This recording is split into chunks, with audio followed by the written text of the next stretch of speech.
Are you ready to take the plunge and purchase your first home? Well, I've got some first-time homebuyer tips coming up next.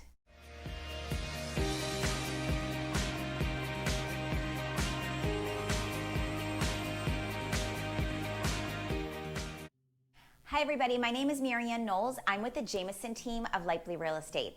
I'm a licensed real estate agent in beautiful Tampa Bay. Today I want to redo my first video, which in my opinion was not good. It was my first video, so it was a little shaky. But I want to talk about some tips for the first-time home buyer.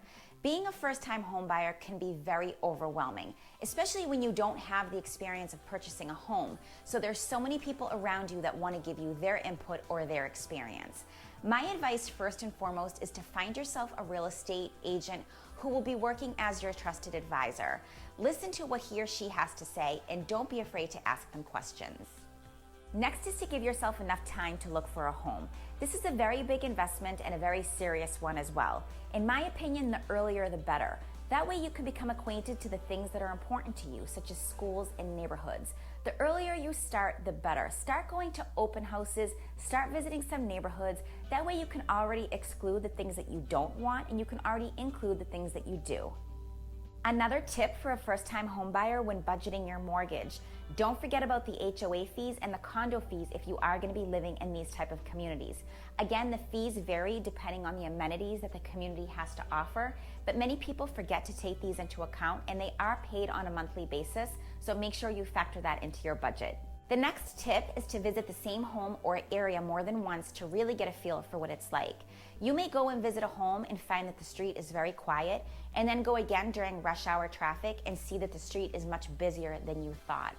Or you may be looking for a family-friendly community, and when you went during an off hour, it was very quiet, but when you went again during the weekend, you saw kids outside playing and realized that the community was much more family-oriented than you thought. So don't base your judgment on one visit. Make sure you go a few times and see if you get the same feeling each time you go. Now I know I keep mentioning neighbors, but please take advantage of them. They're like tour guides that will know the ins and outs not only of the home that you're interested in, but for the neighborhood as well. I have a neighbor that lives across the street from me and she's lived there for over 40 years. She's able to tell me where to get the freshest bread, where the best schools are, where to pick free bananas around the corner. And of course, as a transplant, we were so grateful to have somebody that knew the ins and outs about the area. So take advantage of your neighbors. Chances are they're only going to give you insight about the best things since they live in the neighborhood as well. Another tip for first-time homebuyers: try not to start your search going in expecting to find a home that meets 100% of your needs.